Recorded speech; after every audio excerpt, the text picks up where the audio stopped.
नमस्कार। मिथिला की धरती बाबा कपिलेश्वर नाथ की नगरी से महाशिवरात्रि के शुभ अवसर पर आप सभी का हमारे चैनल संजय नाव पे स्वागत है। आप देख रहे हैं बाबा कपिलेश्वर नाथ की नगरी में भक्तों की काफी भीड़ है और आप वीडियो के साथ बने रहिए।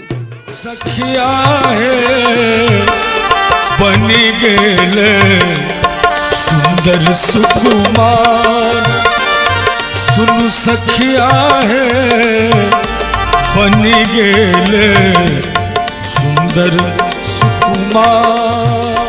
नारे भूत प्रेत आयल बरात से ऊधा मचा रे।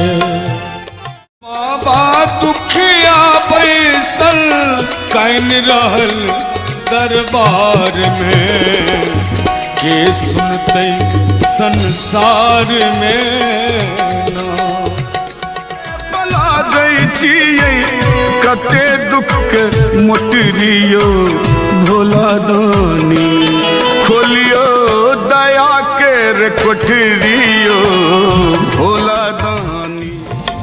अलौकिक रूप,